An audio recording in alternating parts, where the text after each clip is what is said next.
અને સામાજિક તત્વો ભલે આતંક ફેલાવી રહ્યા હોય પણ સામે તેમના જે ફાર્મ હાઉસ છે તે જમીનદોસ્ત કરવામાં આવી રહ્યા છે।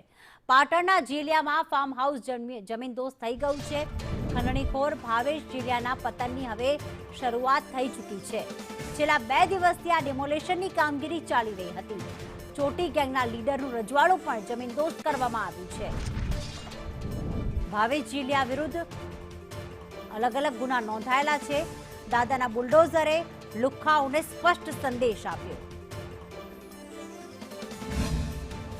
સંદેશ ન્યૂઝ પર સૌથી મોટા સમાચાર મળી રહ્યા છે, એક્સક્લુઝિવ સમાચાર કે જે ભાવેશ જીલિયા હતું તેનું સલ્તનત ખતમ કરી દેવામાં આવ્યું છે। મારી પાછળના આપ દ્રશ્યો જોઈ શકો છો કે મોડી રાત્રે દાદાનું બુલડોઝર છે તે ચાલી ગયું છે અને જે રીતના ભાવેશ જીલિયા છે અલગ જોડી ખલક ખજાના નામની તેની હવેલી હતી તે હવેલીને ભસ્મીભૂત કરી દેવામાં આવી હતી। સતત 3 દિવસથી અહીંયા દાદાનું બુલડોઝર ચાલતું હતું। જે રીતના વાત કરવામાં આવે તો એક જગ્યાએ અત્યારે બુલડોઝર દ્વારા નુકસાની કરી દેવામાં આવી છે, તમામે તમામ વસ્તુઓને તોડી નાખવામાં આવી છે। જે રીતના વાત કરવામાં આવે જે બંગલો હતો તે બંગલાને 3 દિવસથી તોડવાનું કામકાજ ચાલતું હતું। મોડી રાત્રે 2 વાગ્યાના આસપાસ સમગ્ર બંગલો જે હતો અલગ જોડી ખલક ખજાનો તે તોડી નાખવામાં આવ્યો છે।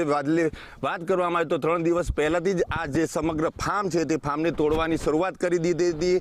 7000 ચોરસ મીટર જેટલી જગ્યા હતી કે જ્યાં આગળ ગૌચરની જગ્યાના અંદર આ દબાણ કરી દેવામાં આવ્યું હતું અને દબાણ તોડતા તેમને 3 દિવસ લાગ્યો હતો।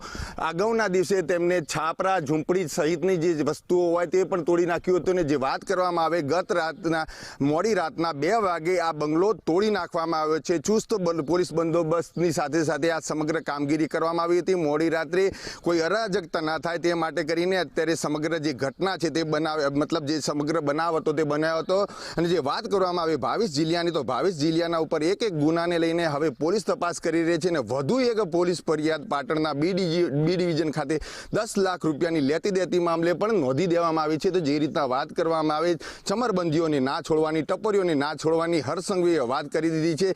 તેને લઈને હવે સરકાર એક્શન મોડમાં દેખવા મળી રહી છે। અને જે રીતના વાત કરવામાં આવે તો હવે સરકારે એક ગણીને જે ગુનાઓને અંજામ આપનાર લોકો છે તેને છોડવામાં નહીં આવે તેવો સંદેશો આપી દીધો છે। તો જે રીતના વાત કરવામાં આવે ભાવેશ જીલિયાનો અલગ જોડી ખલક ખજાનો હવે ભસ્મીભૂત થઈ ગયો છે અને જે તેની ગુનેગારીની સલ્તનત હતી તે પણ નિસ્તો નાબૂદ કરી દીધી છે, જમીનદોસ્ત કરી દીધી।